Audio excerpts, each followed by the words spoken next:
Buenos días a todos y quisiera que entregáramos este tiempo a nuestro Señor en oración y quisiera comenzar con una oración. ¿Quieren por favor inclinar su rostro y hacemos una oración? Padre que estás en el cielo, hoy acabamos de escuchar estas palabras que se han leído y nos recuerdan ese momento en que tú enviaste a tu Hijo Jesucristo a encarnarse y a llegar a este mundo para que nosotros pudiéramos ver la luz. Gracias porque nos dejaste tu palabra a la cual podemos ir y leer y releer y memorizar estos versos, si es necesario, para que siempre mantengamos esto presente, que si no fuera por esa misericordia de que enviaste a tu Hijo Jesucristo, nosotros estaríamos muertos en delitos y pecados. Por eso hoy te venimos a pedirte, a rogarte que nos ayudes a creer, nos ayudes a tener un entendimiento correcto de nuestra pecaminosidad y un entendimiento correcto de la justicia y la santidad de ti, de tu Hijo Jesucristo. Ayúdanos a meditar en tu palabra. Señor, en este día queremos solamente adorar, exaltar y maravillarnos con todo lo que tú representas. Hoy venimos, Señor, a que nos ayudes a responder de una forma afirmativa a tu palabra. Venimos a contemplarla, a contemplar a tu Hijo, a adorar a tu Hijo. Esto te lo oramos, Señor, esto te pedimos, que nos abras ese corazón, esa mente, para que esto que vamos a abrir, estas palabras que vamos a abrir, Señor, sea bien recibida por cada uno de mis hermanos acá y que todo al final se represente en adoración a tu Hijo. Y es en el nombre de Él que oramos. Amén.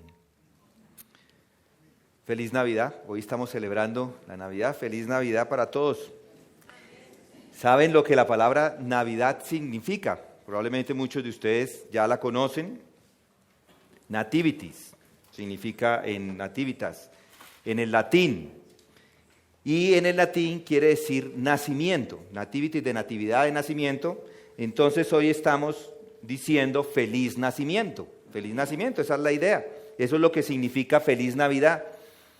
Y es lo que estamos celebrando en este día, el nacimiento de un hombre que se llama Jesús de Nazaret. Y de hecho, no solamente nosotros estamos en celebración, en muchas partes del mundo inclusive están haciendo exactamente lo mismo, están celebrando. Algunos otros están comprando regalos o viajando a visitar familiares o escuchando canciones navideñas. Acabamos de escuchar unos coros navideños. Varios de ustedes han venido de visita a nuestra iglesia. ¿A qué? A escuchar este mensaje de Navidad. El mensaje del nacimiento del hombre Dios llamado Jesucristo. Y vamos a leer acerca de él. Vamos a leer un texto en el Evangelio de Juan. Y también les digo, no vamos a detallar todos los versículos de este Evangelio. Quiero tomar algunos pasajes sueltos para hablar de ese hecho, del hecho de que Jesucristo vino a este mundo. Pero vengan conmigo a Juan capítulo 1, y con eso vamos a dar inicio. Juan capítulo 1 y versículo 1. Juan 1, versículo 1 dice: en el principio existía el verbo, y el verbo estaba con Dios, y el verbo era Dios. Él estaba en el principio con Dios. Todas las cosas fueron hechas por medio de Él, y sin Él nada de lo que ha sido hecho fue hecho. En Él estaba la vida, y la vida era la luz de los hombres. Y la luz brilla en las tinieblas, y las tinieblas no la comprendieron. Vino al mundo un hombre enviado por Dios, cuyo nombre era Juan. Este vino como testigo para testificar de la luz, a fin de que todos creyeran por medio de él. No era él la luz, sino que vino para dar testimonio de la luz. Existía la luz verdadera que al venir al mundo alumbra a todo hombre. En el mundo estaba, y el mundo fue hecho por medio de él, y el mundo no le conoció. A lo suyo vino, y los suyos no le recibieron. pero a todos los que le recibieron les dio el derecho de llegar a ser hijos de Dios, es decir, a los que creen en su nombre, que no nacieron de sangre, ni de voluntad de carne, ni de la voluntad del hombre, sino de Dios. Y el Verbo se hizo carne y habitó entre nosotros y vimos su gloria, gloria como la del unigénito del Padre, lleno de gracia y de verdad. Juan dio testimonio de él y clamó diciendo: este era del que yo decía, el que viene después de mí, es antes de mí, porque era primero que yo. Pues de su plenitud todos hemos recibido y gracia sobre gracia. Porque la ley fue dada por medio de Moisés, la gracia y la verdad vinieron o fueron hechas realidad por medio de Jesucristo. Nadie ha visto jamás a Dios. El unigénito Dios que está en el seno del Padre, Él le ha dado a conocer. Este es el testimonio de Juan cuando los judíos enviaron sacerdotes y levitas de Jerusalén a preguntarle: ¿quién eres tú? Y él confesó y no negó, confesó: yo no soy el Cristo. Y le preguntaron: ¿entonces qué? ¿Eres Elías? Y él dijo: no soy. ¿Eres el profeta? Y respondió: no. Entonces le dijeron: ¿quién eres? Para que podamos dar respuesta a los que nos enviaron. ¿Qué dices de ti mismo?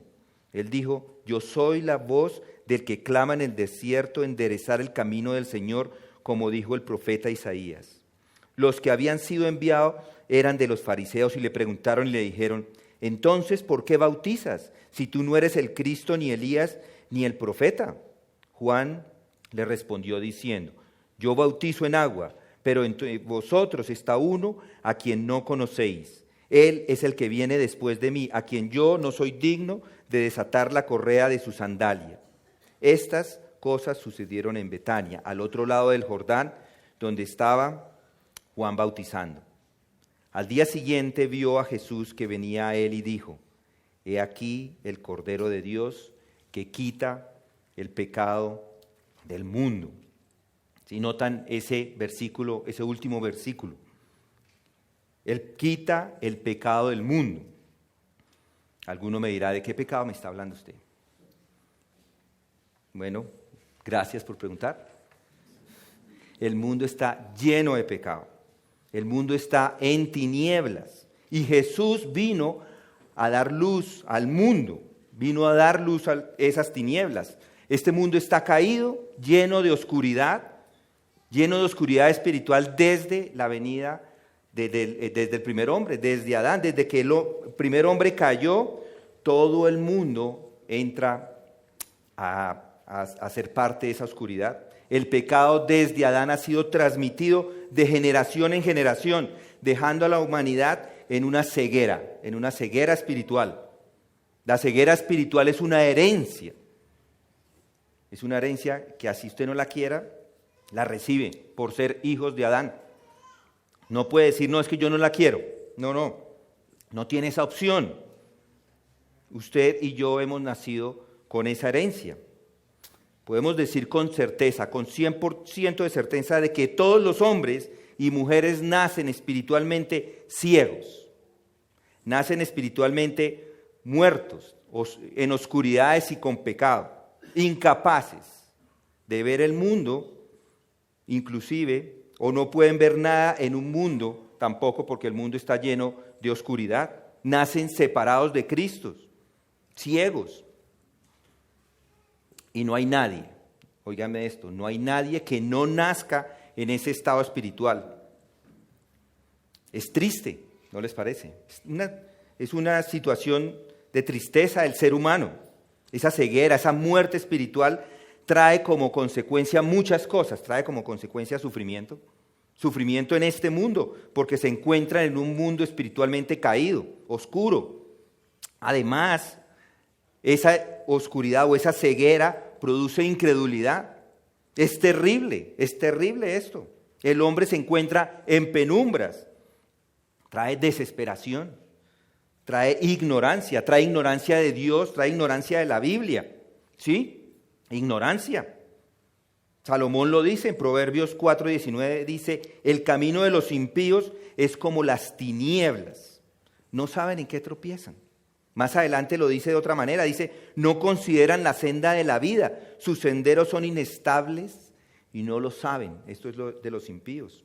Una y otra vez las Escrituras nos hablan con claridad de esa realidad de lo que es este mundo. Un mundo que está habitado por hombres, por mujeres, que están espiritualmente ciegos. Y a este mundo es al que llegó Jesucristo. Hasta que no vino a este mundo no vio la luz. Pero Él vino como la luz de este mundo.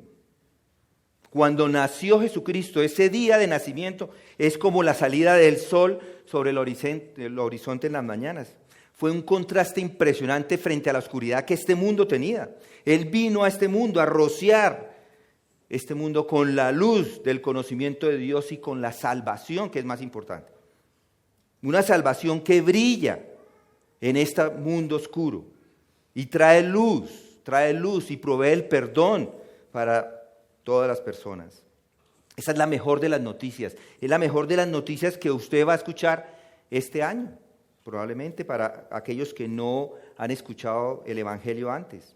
A eso venimos a este recinto, a escuchar, a proclamar a Cristo, a hacerle frente a esa oscuridad. Alguno todavía me dirá, bueno, pero el mundo no está tan grave. ¿No está tan grave? ¿No está tan grave? ¿Qué les parece la corrupción en el gobierno? ¿Qué les parece los crímenes, uno detrás de otro? No basta sino ver las noticias. ¿Qué le parece las guerras? ¿Qué le parece la enfermedad? ¿Qué le parece la muerte? No hay ninguno que no muera. Eso ya es la consecuencia del pecado. Todo eso es la consecuencia de lo que sucedió con Adán ese día. Pero hay buenas noticias para usted que está escuchando hoy. Hoy vengo a pregonar acerca del nacimiento de Jesucristo.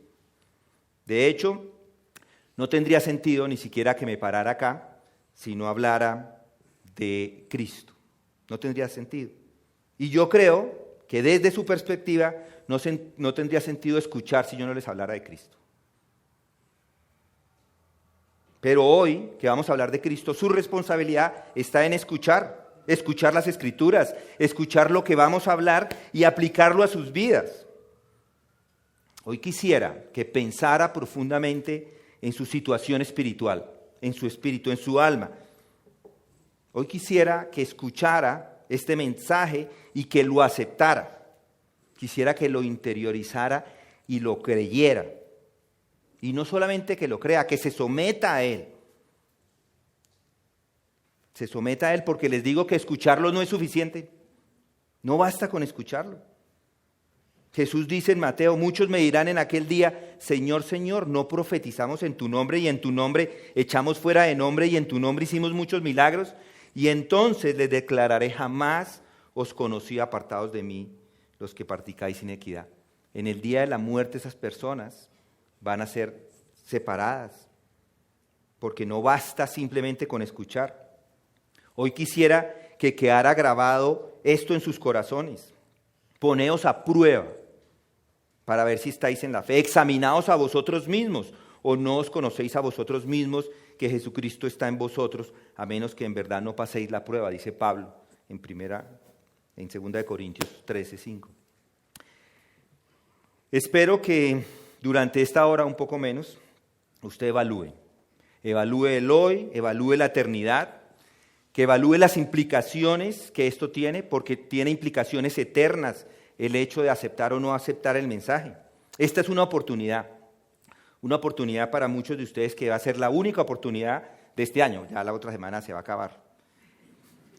Pero de pronto es la única oportunidad que ha tenido en su vida y de pronto es la única oportunidad que va a tener en toda su vida. Escuchar este mensaje. Este es un momento para examinar las almas a la luz de lo que dice la palabra de Dios. Probablemente usted ya ha escuchado este mensaje muchas veces, pero igual le invito a que esté atento. Lo invito, bajo la autoridad que me da la palabra de Dios, a que lo escuche. Le imploro que examine a la luz de lo que vamos a estudiar esta mañana su vida. Esto es urgente. Y este es el día. ¿Qué mejor día que este? ¿Qué mejor día que este domingo que estamos celebrando el nacimiento del Salvador? Alguna vez probablemente es la primera vez que escuchan este mensaje. Así pasa, algunas veces, algunos nunca han escuchado el mensaje del Evangelio, nunca han escuchado el mensaje de Cristo. Otros probablemente lo han escuchado un par de veces, pero no ha pasado nada en sus vidas. Siguen siendo incrédulos. Otros lo escuchan con regularidad, pero han rechazado el mensaje. Algunos otros que van a escuchar son creyentes de estas palabras y para ellos es como la mejor de las canciones. No quisieran que se terminara esa melodía. Se gozan en que se repita y se repita la misma historia. Mis amigos, mis hermanos, esto no es un chiste. No estamos acá como que un hombre se inventó esta historia o que es solamente de algunos o es para algunos. No. Este es un mensaje que puede cambiar la vida de cada uno de los que nos encontramos acá. Algunos ya se las ha cambiado. Yo diría que este es el mejor regalo que puede recibir una persona que nunca ha creído de Navidad. Es el mejor regalo. Si alguien viene hoy y acepta a Cristo en este instante, es lo mejor que le puede pasar para toda la eternidad. Es lo mejor.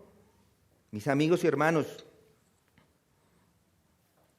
hoy nos encontramos frente a este mensaje. Algunos probablemente adormecidos, algunos con ceguera espiritual. Pero yo les digo, algunos han creído y no están cortos de la gloria de Dios, pero algunos sí, algunos no están con Cristo. Nosotros todos hacíamos parte de ese grupo de personas que éramos incrédulos.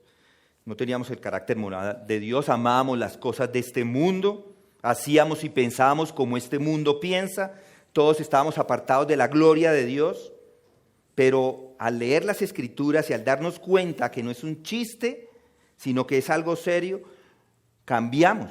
Cada persona que aceptó cambió su destino, creyó, cambió su vida para toda la eternidad. Por eso les pido que escuchen, por eso les ruego que lo tomen serio. Los invito hoy a que abran su corazón a la palabra de Dios, que abran sus mentes a las palabras de Juan, porque es el único Dios el que le puede salvar a través de sus palabras. Juan en el capítulo 1, versículo 29, dice, al día siguiente vio Jesús que venía hacia él, esto es Juan el Bautista, y dijo, he aquí el Cordero de Dios que quita el pecado del mundo. Este es el texto de Juan el Bautista, él es el que está anunciando, él está anunciando la venida de Jesucristo. Él ve a Jesús venir y dijo en ese momento a toda su audiencia estas palabras, palabras que suenan como una llamada de trompeta. Es como esa diana en el ejército que hace brincar a todos los militares de sus catres.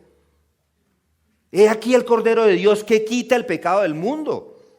Todos se voltearon ahí mismo a verlo, porque ese Cordero es la única esperanza que tiene el ser humano. Es mi única esperanza, es su única esperanza. El Cordero de Dios es el que quita el pecado del mundo. He aquí el hombre, miren a este es el único que puede quitar el pecado del mundo. Solo Él quita los pecados. Y no se equivoquen con esto, mis amigos. Juan no está escribiendo acá como un historiador, diciendo cualquier cosa, o un hombre desinteresado narrando algunos hechos. No. No es algo que usted pueda tomar o dejar, no es algo que usted pueda tomar o dejar como si estuviera leyendo cualquier libro, el libro de la Primera Guerra Mundial o algo así. No, esta es la palabra de Dios. Juan está escribiendo estas palabras para causar un impacto, para enfrentarlo, confrontarlo con la realidad de la situación, de su situación, y por supuesto, para hablarle de la salvación. Si están ahí, noten Juan 20, mismo libro, Juan 20. Vemos allí, les repito que entiendan esto. Se los suplico que reciban la palabra de Dios en esta mañana. Versículo 30, capítulo 20, dice, muchas otras cosas hizo también Jesús en presencia de sus discípulos que no están escritas en este libro, pero estas se han escrito para que creáis que Jesús es el Cristo, el Hijo de Dios, y para que al creer tengáis vida en su nombre. Esta es la razón primaria por la cual Juan escribió este evangelio. Fue escrito para guiarle a usted, para guiarme a mí a la salvación. ¿Cómo la ve? ¿No parece qué más claro que esto? ¿Qué más claro que esta palabra? Pocas palabras. En pocas palabras nos ha dejado ese propósito claro, muy claro. Aquí Juan está sirviendo ese banquete de Navidad de una forma particular. No como el que nos vamos a comer ahora, que no está mal, pero no es lo mismo. No está hablando de esto, es mucho mejor. Y la pregunta que yo le hago a usted hoy, en este momento, es: ¿quiere comer de este banquete de Juan? Venga y coma. Venga a recibir el banquete de Navidad. Venga a recibir el alimento que puede nutrir su alma. El banquete que puede salvar su alma. Venga y crea que Cristo es el Hijo de Dios y que creyendo tenga vida eterna. Al creer, la salvación es una promesa. Es una promesa para todo aquel que viene a Él. Es la promesa de que le va a borrar todos sus pecados, todos los pecados por completo. Claro, se tiene que arrepentir de ellos, claro. Porque Él sí perdona a todos los pecadores arrepentidos que reciben a Cristo. Mis queridos hermanos y amigos, no se engañen. Lo que hay en el mundo de nada sirve, no añade nada. ¿De qué beneficia al hombre que ganando el mundo entero pierde su alma? Yo les digo con toda certeza que no hay nada más importante en el mundo excepto que usted entienda lo que vamos a hablar hoy. Es lo más importante. Y esto es lo que quiero que entienda hoy. Esta es la frase que quiero que entienda. ¿Qué significa creer en Cristo? ¿Qué significa creer en Cristo? Es lo que vamos a tratar de responder hoy. Parece simple a una pregunta, parece la respuesta fácil de dar. Y de hecho muchos responden superficialmente. Hay muchos predicadores en otras iglesias que dicen: bueno, ¿usted cree en Cristo? Sí, yo creo en Cristo. O eso es lo que le piden a las personas. ¿Usted cree en Cristo? Sí, yo creo en Cristo. Pero yo quiero que entienda qué es lo que en realidad significa creer en Cristo. ¿Qué significa creer en aquel que puede transformar una vida con su gracia salvadora? Esto es lo que aquí se proclama desde este púlpito, una y otra vez. ¿Quién es Cristo y cuál es su obra? Lo presentamos cada domingo acá, porque queremos que muchos entiendan y vengan a la salvación. Y se lo digo de todo corazón. Sus vidas me preocupa la eternidad suya. Hoy me preocupa la eternidad de aquellos que han venido a visitarnos. Y al mismo tiempo les digo con toda claridad que no me hace ninguna gracia saber que algunos de ustedes están autoengañándose, pensando que están y no están. Pero tengo buenas noticias. El Evangelio de Juan nos ayuda a dar respuesta. ¿Qué es creer en Cristo? Creer en Cristo no se puede resolver o no se puede responder como alguien que dice: bueno, yo entiendo que es creer en Cristo porque cuando estaba pequeño alguien me pidió: ¿cree en Cristo? Y dije: sí, me arrodillé, tenía 8 años y eso fue todo. Eso no es creer en Cristo. Eso no es lo que nos dice la Escritura, es creer en Cristo. De hecho, la Escritura nos enseña que muchos hombres y mujeres reaccionan positivamente al mensaje del Evangelio, pero eso no los lleva a una fe salvadora. Mateo dice: muchos me dirán ese día: Señor, Señor, ¿no hicimos esto y esto? Pero Él va a decir: nunca te conocí. Apártense de mí. Y estas personas van a salir perturbados, van a ser sorprendidos de ese resultado. Sí, sorprendidos. Van a decir: pero Señor, Señor. Y Él dirá: nunca los conocí. No pertenece al cielo, porque no le conozco. Además que usted tampoco me conoce. Por esto, es como pastor de esta iglesia sería irresponsable y tonto si pensara que en medio de este grupo no hay algunos en esta situación. Sería una praxis pastoral asumir que todos ustedes han nacido de nuevo, que tienen ese nuevo nacimiento. Sería inocente para mí pensar que el diablo no les ha engañado, convenciéndolos de que están bien con Dios. No puedo predicar de esa manera. Y no lo voy a predicar de esa manera. En Comunidad de Gracia no predicamos de esa manera. Queremos advertir a todos del destino, porque queremos que no vaya allá. De hecho, los amamos a todos, lo suficiente, y nos preocupamos por su alma. Lo suficiente para confrontarlo con la posibilidad de que de pronto esté engañado. Tal vez no está en Cristo. Por eso es que venimos al Evangelio de Juan esta mañana, desde ese primer versículo, capítulo 1, versículo 1. En el principio existía el Verbo y el Verbo estaba con Dios y el Verbo era Dios. Aquí estas palabras nos ayudan a entender qué es creer en Cristo, qué es creer en ese Dios, qué es creer en ese Verbo. Todo el mundo lo entendía en ese momento que Juan escribió las palabras, porque los griegos lo entendían desde la filosofía, entendían que era el Verbo. Para ellos era claro, era la creación, era lo que creaba, el Verbo, la acción. Para los judíos, por supuesto, la palabra fue hablada, y con esa palabra hablada fue que la gente creyó, o que el mundo se creó. Y ahora nos está diciendo que este Jesucristo es el Verbo, el mismo que se ha encarnado en humano. Noten el versículo 14 ahí, del capítulo 1. Y el Verbo se hizo carne y habitó entre nosotros, y vimos su gloria, gloria como la del unigénito del Padre, lleno de gracia y de verdad. El Verbo se hizo carne. Y el resto del Evangelio, eso es lo más importante, el resto del Evangelio es una exposición de ese ministerio, no de todo, pero de la mayor parte de su ministerio. Y eso es lo que nos enseña Juan en estas palabras. Se hizo carne y podemos creer en Él. Y podemos creer en Él para tener vida eterna, creer en Él para perdón de pecados, creer en Él para liberar nuestras almas de ese juicio al que estamos expuestos si no creemos. Ahora, ¿esto respondió qué significa creer en Cristo? Pues no, todavía no hemos entrado ahí.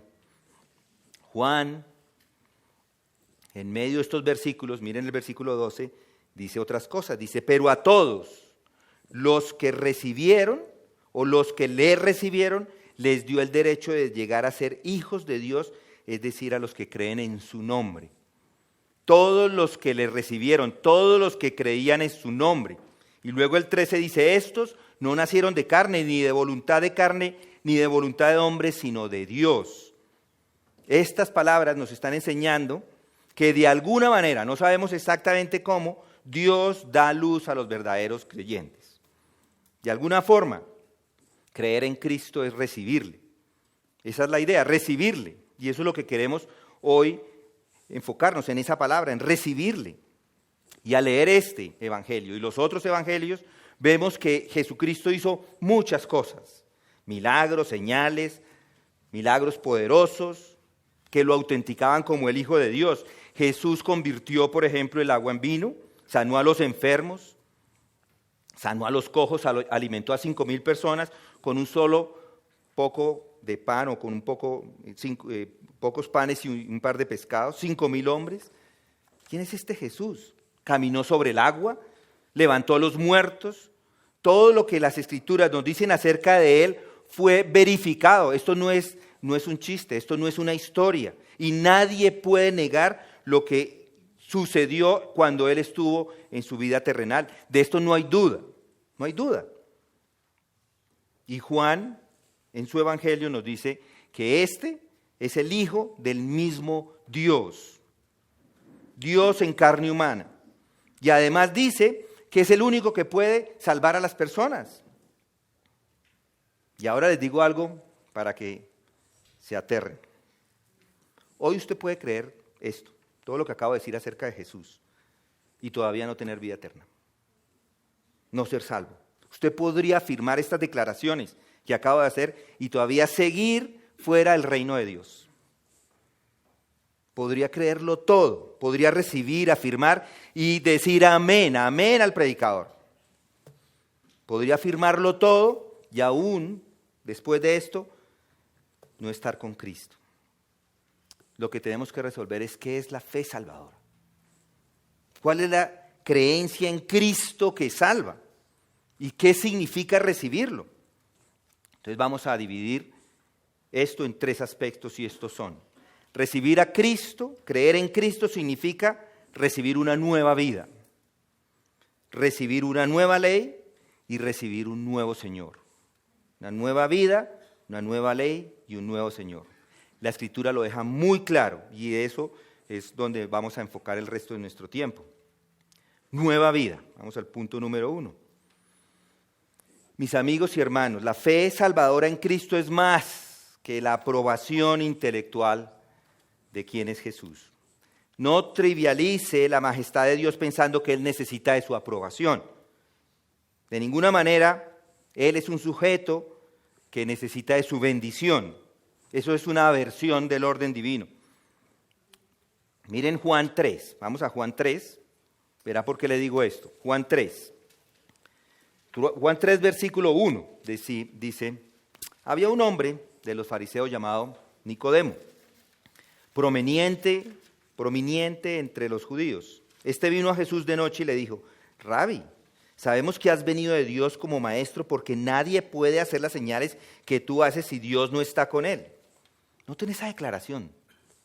Nicodemo reconoce las señales de Jesucristo, reconoce los milagros, viene a Cristo con cierta actitud de aceptación, pero está fingiendo al menos algo de alabanza y reconocimiento. Lo afirma como maestro de Dios, afirma como obrero de maravillas. Y uno podría en ese momento decir, Jesucristo se animó, este hombre es uno de los gobernantes judíos y está afirmando lo que yo estoy haciendo. A veces nos animamos con personas de ese estilo, que vienen y confiesan, algunos hasta se bautizan, entran al agua de nuestro bautistorio, pero son como Nicodemo. No son creyentes. Noten las palabras de Jesús. Respondiendo Jesús, le dijo, en verdad te digo que el que no nace de nuevo no puede ver el reino de Dios. Jesús lo que está diciendo acá es no se engañe. No te engañes, Nicodemo. A menos que nazcas de nuevo, no puedes ver el reino de Dios. Hay una nueva vida. Tiene que tener esa nueva vida. Jesús está rechazando esa aprobación humana y diciendo, esto no es fe real. Nicodemo en este momento está aturdido. Noten el versículo 4. ¿Cómo puede un hombre nacer siendo ya viejo? ¿Acaso puede entrar por segunda vez en el vientre de su madre y nacer? Y Jesús refuerza el punto y dice, Jesús responde en el versículo 5, en verdad te digo que el que no nace de agua y del Espíritu no puede entrar en el reino de Dios. Lo que está diciendo aquí Jesús es Nicodemo. Debe tener una purificación del Espíritu Santo si va a entrar en el reino de Dios. Nicodemo, necesitas que te laven, no externamente. Necesitas ser lavado espiritualmente, necesitas una nueva vida. Y eso es lo que también leímos en los versículos anteriores del capítulo 1. Solamente aquellos que nacen de arriba. Por eso es que se necesita una nueva vida,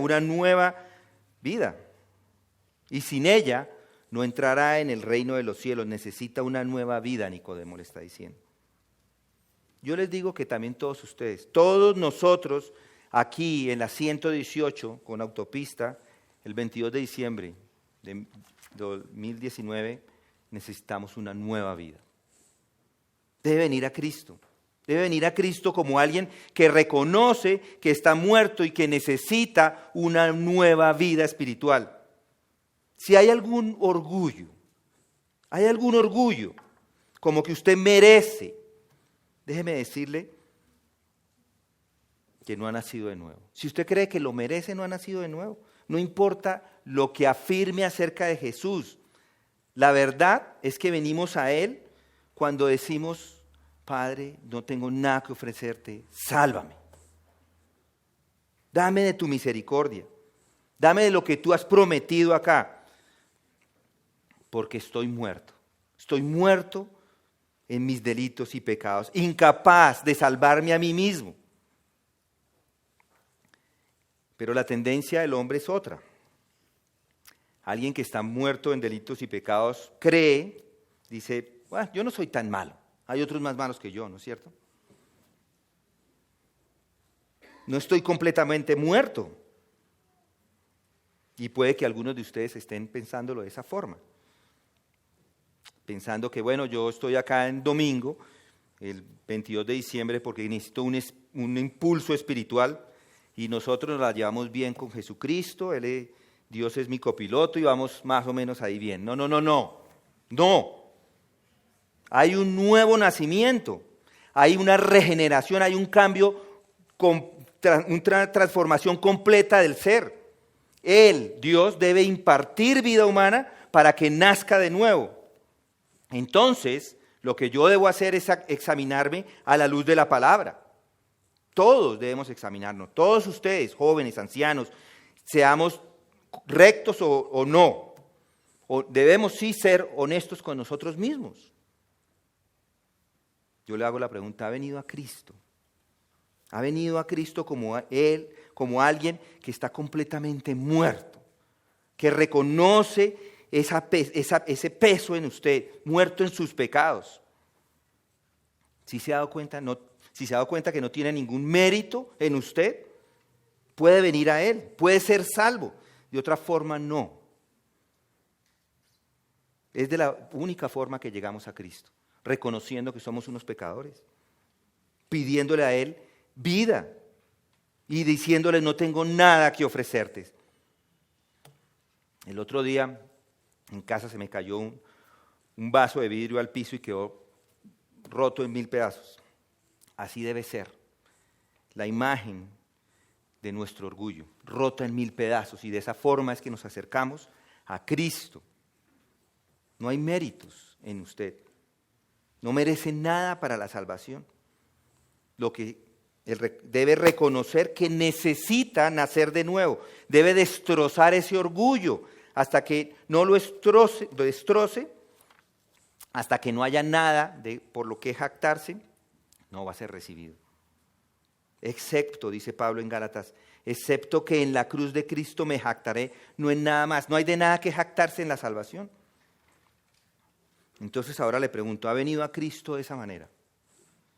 ¿Ha venido a Él con un total quebrantamiento espiritual, en una bancarrota de cualquier afirmación espiritual propia? ¿Ha venido a Cristo como uno muerto en sus pecados y ha dicho, Padre, Cristo, deseo tener vida nueva en ti, deseo recibir esa nueva vida que tú das? O puede ser alguien con mucha religión o alguien que simplemente está asistiendo a una iglesia de enseñanza bíblica.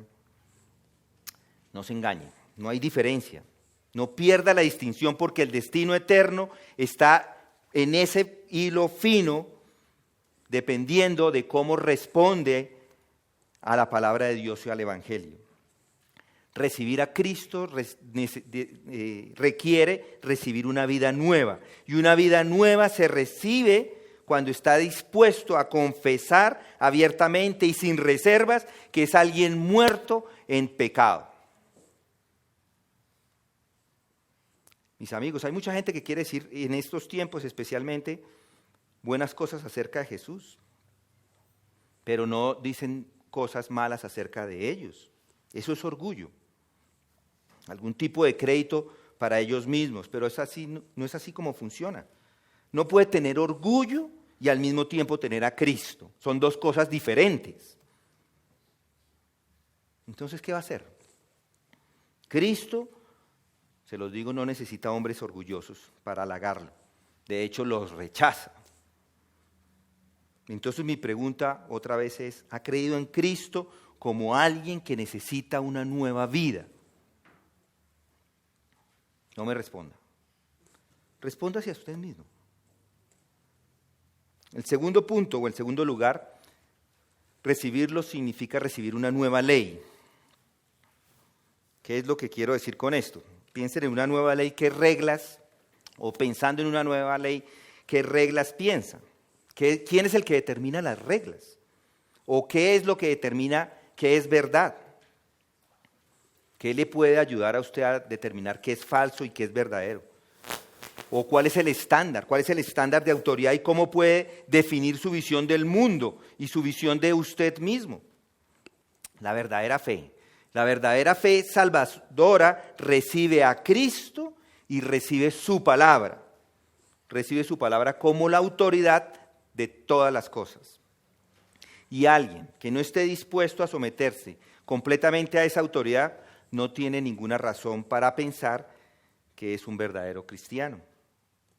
Es por eso la urgencia. Por eso es la urgencia de que conozcan lo que dice la palabra de Dios. ¿Qué es lo que dice esa nueva ley? Para poder someterse a ella. Por eso es que aquí enseñamos la palabra de Dios, para que usted pueda encontrarla, para que usted mismo también pueda estudiarla desde su casa y obedecerla. Porque solo la palabra trae esa claridad espiritual. Solo ella trae ese sentido de seguridad. Solo ella le puede dar la confianza de que es una persona salva. Pero una mera afiliación a la iglesia no sirve de nada. Incluso una iglesia como la nuestra. No es garantía simplemente venir aquí para ser un verdadero cristiano. La mera afiliación externa con Cristo no significa nada si no va unido a una obediencia a su ley. Noten el capítulo 6 también de Juan. Juan 6, versículo 10. Aquí es el lugar donde encontramos que Jesucristo alimenta a los 5,000. Solo quiero que noten una cosa simple, no vamos a hacer un detalle de todo el texto, pero las multitudes que se acercan a Jesús están allí porque ellos querían que les alimentara. A ellos les gustaba el hecho de que Jesucristo podía llenarles su estómago. Piensen en esto. En esa época, en la época de Jesucristo, no era tan fácil conseguir comida. Hoy es mucho más fácil. No había un Éxito, no había un D1, ni Surtifruder, ni plazas, ni nada por el estilo. Ahora quiero que noten, una persona que haga comida era algo impresionante, y que haga comida de la nada en un lugar donde no se podía encontrar la comida. Pero ahora quiero que noten los números acá. Capítulo 6, versículo 10. Jesús dice: haced que la gente se recueste. Y había mucha hierba en aquel lugar, así que los hombres se recostaron en número de unos 5,000. Algunos dicen que estos 5,000 hombres podían resultar en ser muchos más, porque estaban las mujeres, estaban los niños, era un grupo grande. Así que Jesús toma a estos 5,000 hombres y los alimenta con 5 panes de cebada y 2 peces. Y el resto de la historia usted ya la conoce, no necesito contarla de nuevo. Solo con eso, parten el pan, los discípulos comienzan a distribuirlo y todos los 5,000 son alimentados. Esto muestra el poder de Dios, muestra el poder de Jesús para hacer comida de la nada. Tomó un poco de pan y lo multiplica enfrente de todos. Todos fueron testigos de esto. Gente que había estado escuchando su enseñanza. Una enorme audiencia era testigo de uno de los milagros más grandes que jamás han podido ver. Y Jesús continúa y continúa enseñándoles. Y uno diría, si uno fuera de estos líderes de las iglesias de hoy de enorme tamaño, uno podría decir del ministerio de Jesucristo, está dando efecto, mucha gente está llegando allí, qué bendición.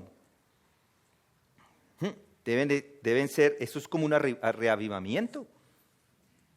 Impresionante. Alabado sea Dios, podrían decir. ¿Pero es eso lo que está pasando? No. Eso no es lo que está pasando. Sigamos leyendo. Mire Juan, versículo 53, 6:53.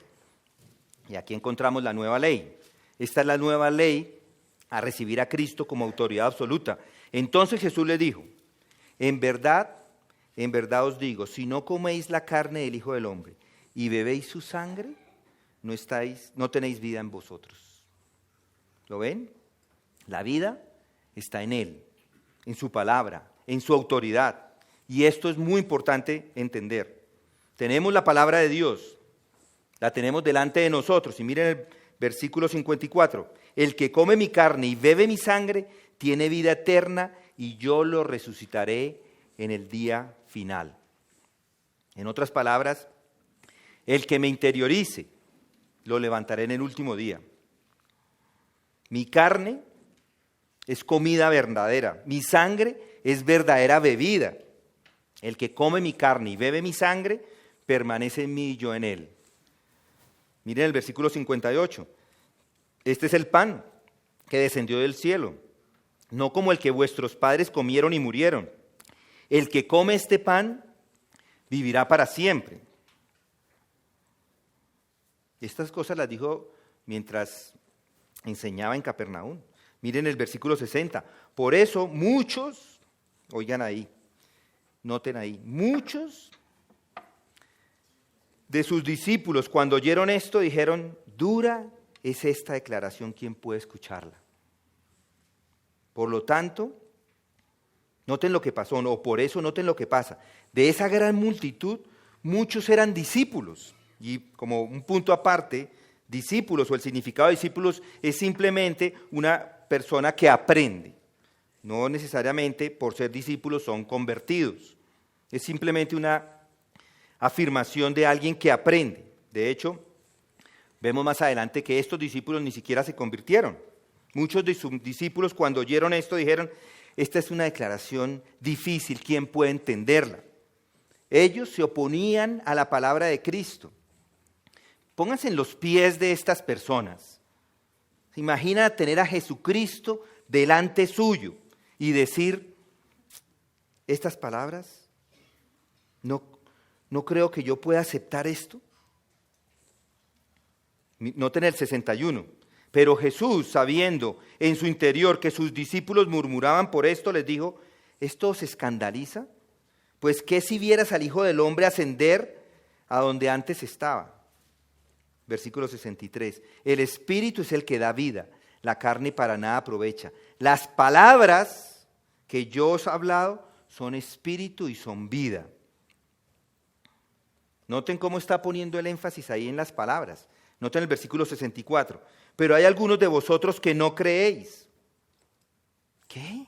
¿No creen? ¿Qué? Impresionante. ¿Están aprendiendo de él? ¿Han visto milagros? ¿Se les ha llamado discípulos? Sin embargo, hay algunos de ellos que no creen. Porque Jesús sabía desde el principio quiénes eran los que no creían y quién era el que le iba a traicionar. Miren el versículo 65. Decía, por eso os he dicho que nadie puede venir a mí si no se lo ha concedido el Padre. ¿Y cuál fue el resultado de esto? Versículo 66. Como resultado de esto, muchos de sus discípulos se apartaron y ya no andaban con él. Este es el punto, aquí vemos el punto.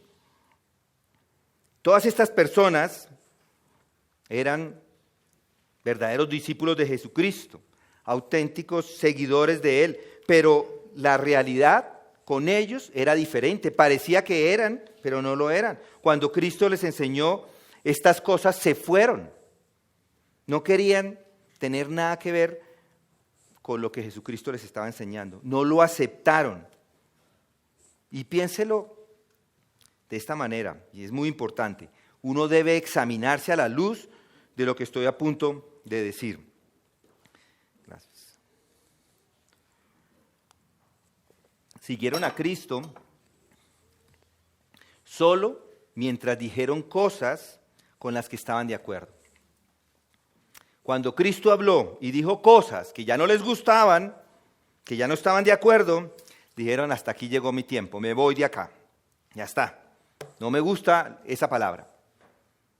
Deja la congregación y no es para eso para lo que me apunté. No creían. Amaban sí las señales les gustaban, las maravillas. Mientras estaban presentes, pero apenas Él empezó a hablarles, ahí sí ya no les gustó. Ya se iban, se levantaron y se alejaron cuando la enseñanza ya no los convenció. ¿No les parece un final muy triste? Qué exposición de la maldad del corazón humano, estando enfrente de Jesucristo.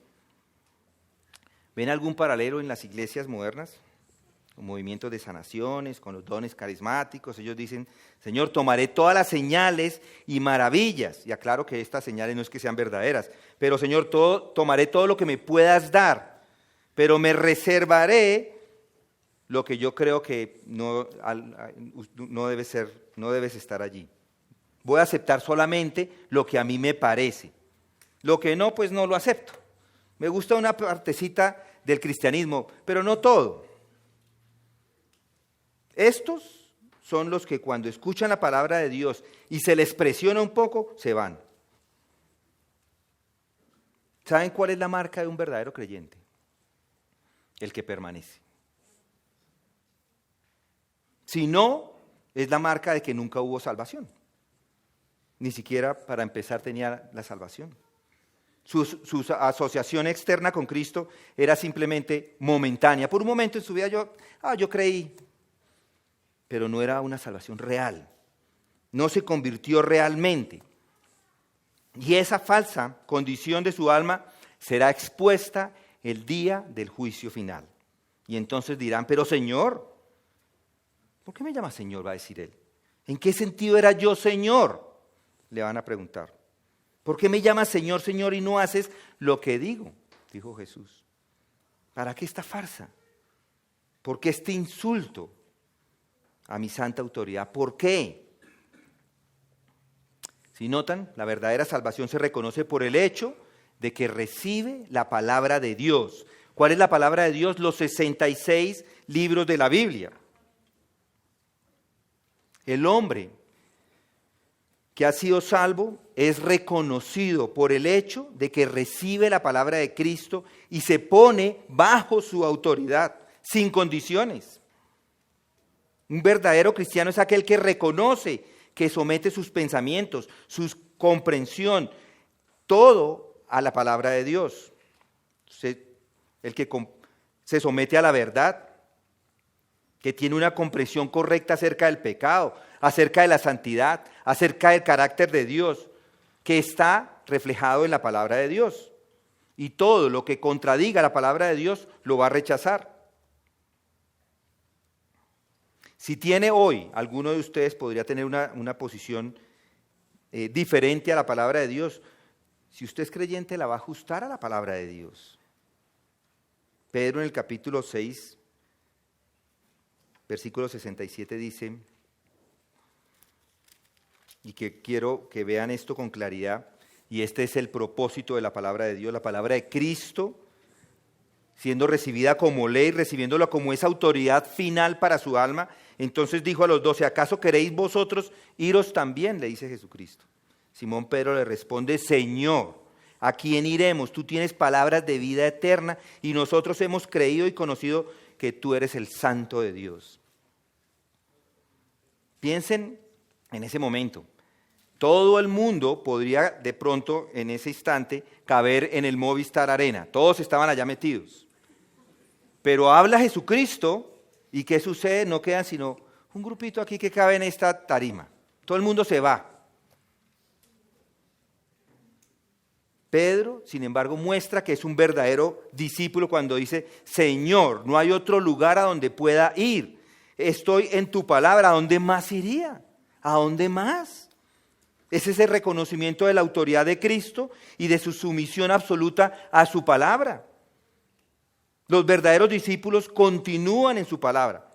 Entonces Jesús decía a los judíos que habían creído en él, si vosotros permanecéis en mi palabra, verdaderamente sois mis discípulos. Y conoceréis la verdad, y la verdad os hará libres. Esa es la marca de un verdadero discípulo. Continúa en su palabra. Aquellos que han tomado la rampa de salida no eran sus discípulos, nunca fueron sus discípulos para comenzar, nunca fueron verdaderos creyentes. Juan nos lo dice en 1 Juan 2:19, salieron de nosotros, pero en realidad no eran de nosotros, porque si hubieran sido de nosotros, habrían permanecido con nosotros, pero salieron para que se demostrara que no son de nosotros. Y yo no hablo de esta iglesia simplemente. Usted puede ir a otra iglesia. El hecho es que esté con Cristo, esté con Él. La salida no es solamente un signo de deserción, sino que es la marca de quién es salvo o no. Cuando vemos personas que han sido asociadas con la iglesia por un tiempo, que hacen parte de la familia, de sus padres, vienen sus padres, sus hijos, todos, y llega un momento que cuando crecen se van. La triste realidad con esas personas es que no eran creyentes. Fueron creyentes de apariencia, pero nunca se salvaron, nunca fueron en realidad salvos. De lo contrario, aquellos que se han quedado, que tienen un amor por Cristo, que en realidad tienen la verdadera fe en Cristo, que aman su palabra y que la tienen como la ley, como la autoridad bajo la cual están, esos son los verdaderos. Si me amas, ¿qué dice? Guardarás mis mandamientos. El que tiene mis mandamientos y los guarda es el que me ama. Jesús también lo dice, si alguien me ama, guardará mi palabra. El que no me ama, no guarda mi palabra. Esa es la nueva ley, los nuevos mandamientos, su palabra. Seguir su palabra es la señal de aquel que es realmente nacido de nuevo. Es la señal de que el Espíritu Santo ha hecho una obra en su vida, que le ha quitado ese corazón de piedra y le ha dado un corazón de carne tierna y suave que dice, sí quiero que esa palabra reine sobre mí, sí quiero que Cristo reine sobre mí. Entonces ahora mi pregunta ¿es ahí donde usted está en su vida espiritual? Esa es la pregunta. Otra vez no puedo responder por usted debe responder por usted mismo. Solamente responda esa pregunta para usted. Entonces, tenemos nueva vida, nueva ley y finalmente tenemos un nuevo Señor. La salvación es más que escuchar acerca de Cristo, es más que alejarse del pecado. La verdadera fe salvadora hace que, o no es necesario, la verdadera fe salvadora es más que levantar una mano en una reunión de iglesia o llenar un formato diciendo sí, que yo soy salvo. La salvación no se logra con manipulación emocional. La fe o la fe salvadora, la verdadera fe, el verdadero arrepentimiento nunca se puede dar sin tener a Cristo como Señor. Dicho de otra manera, la verdadera fe se demuestra cuando se somete a Jesucristo como su máster, como su Señor. La verdadera fe se somete a Cristo como persona para que gobierne su vida. No es simplemente recibir ciertas ideas teológicas o memorizar un par de versículos. No. Hay una confrontación, hay una pelea celestial que tiene lugar cuando un hombre se convierte y donde Cristo toma posesión. Y desde ese momento Cristo es Señor, toma el dominio de esa alma. Y la salvación es el gozo de saber, de entender que Él es ahí, que Él es ahora parte de mi Señor. Él es mi Señor, que yo me puedo entregar sin ninguna reserva. La verdadera fe salvadora reconoce a Cristo por la persona que es. Dios mismo, en carne humana, que se encarnó. Y desde ese momento lo reconoce y dice, tú eres mi Señor. Quítame la vida, haz lo que quieras conmigo, solo llévame contigo. Por favor, ten piedad de mí, de mi alma, de pecado. Reconozco que tú eres el Señor. Juan en el capítulo 14, versículo 6 dice, yo soy el camino y la verdad y la vida y nadie viene al Padre sino por mí. Él es el único que puede darle acceso. Él es el Señor que le puede meter en el reino de los cielos. Debe someterse a ese Señor. Y Él es el único que el Padre ha provisto, o es el medio que el Padre ha provisto para proveer la salvación. Jesús, cuando estaba al borde de su crucifixión, dijo estas cosas, habló Jesús y alzando los ojos al cielo dijo, Padre, la honra ha llegado, glorifica a tu Hijo para que el Hijo te glorifique a ti, por cuanto le diste autoridad sobre todo ser humano, para que dé vida eterna a todos los que tú le has dado. Tenía autoridad, toda la autoridad sobre todos los seres humanos. Cristo tenía la autoridad de dar la vida eterna como un regalo. Y de hecho la recibimos como regalo, no es como salario. Y esta es la vida eterna, dice ese mismo capítulo 17, versículo 3, que te conozcan a ti, el único Dios verdadero, y a Jesucristo, a quien has enviado. Vamos al final del Evangelio, vamos a ver esa ilustración de la verdadera fe. Ya leímos una parte.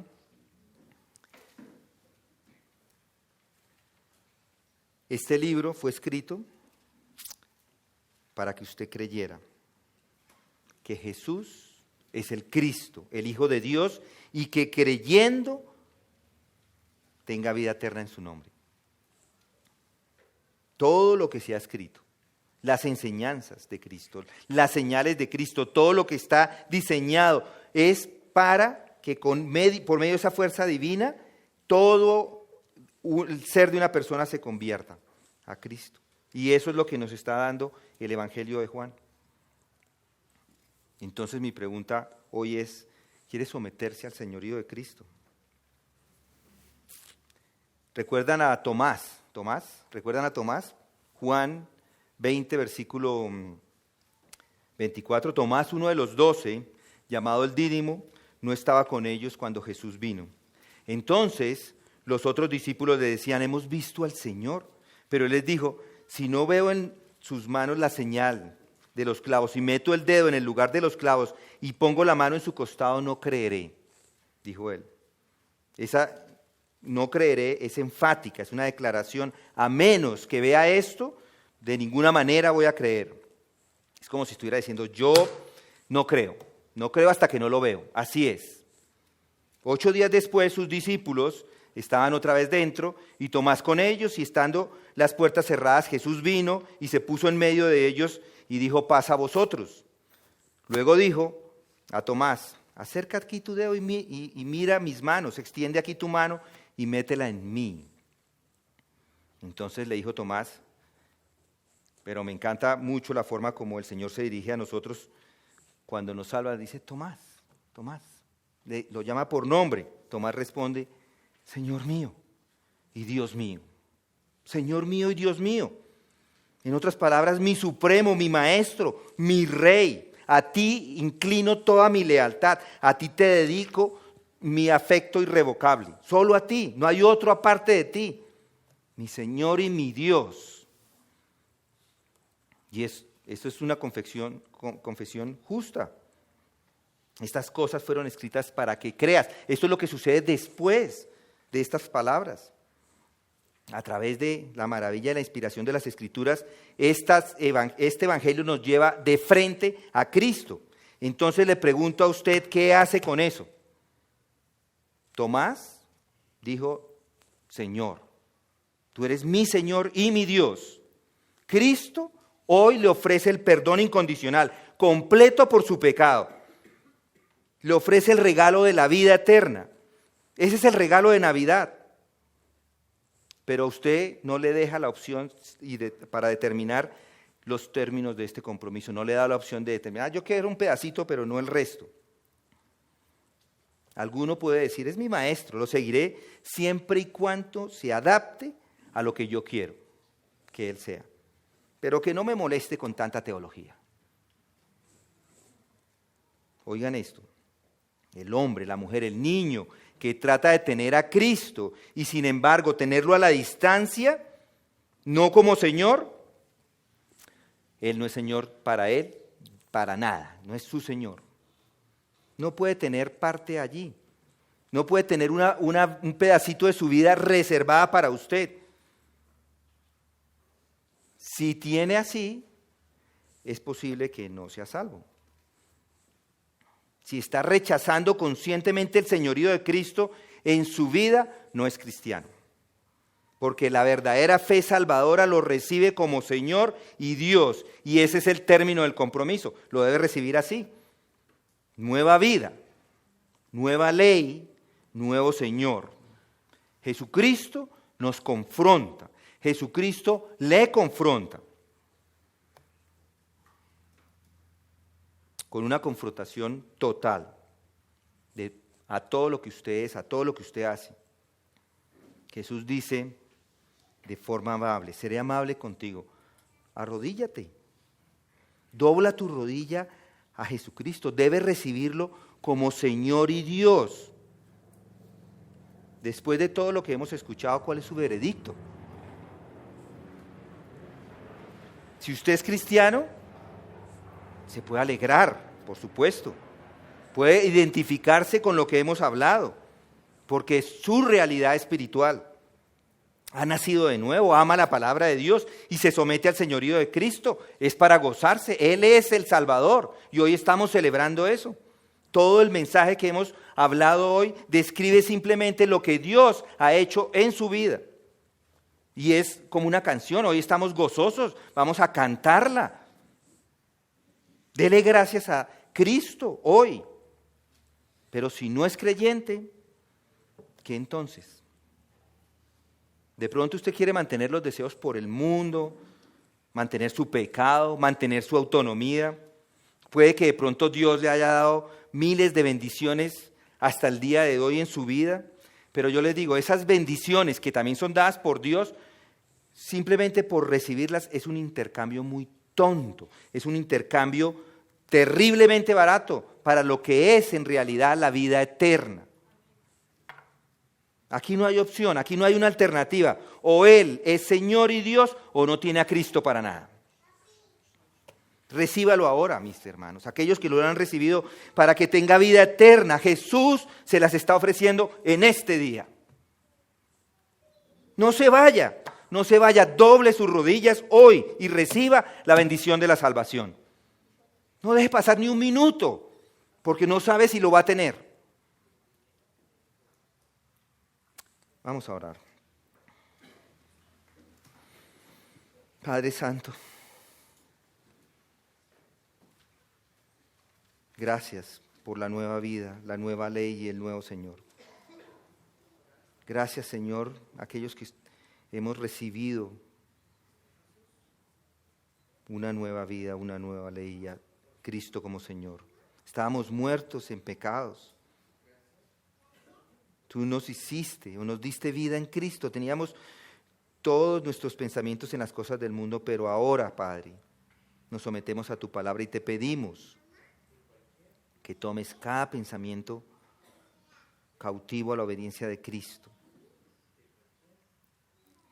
Padre Santo, no estamos aquí hablando simplemente de teología.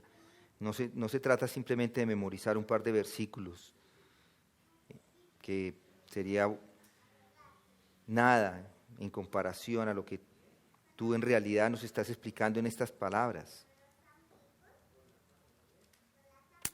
Señor, trae nuestra voluntad, trae nuestra lealtad, trae nuestros afectos para las cosas de este mundo y ayúdanos a someterlos a ti, a tu majestad. Padre, queremos alabar tu nombre y te ruego en estos momentos que aquellos que han sido expuestos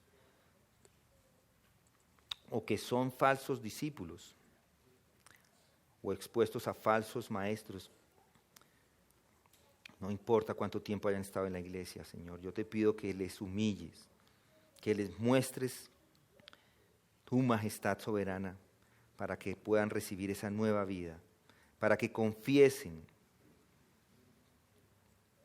que son pecadores y que necesitan de ti. Señor, usa tu palabra para que muestres estas cosas a estas personas. Gracias te damos por este día y es en el nombre de Cristo Jesús que oramos. Amén.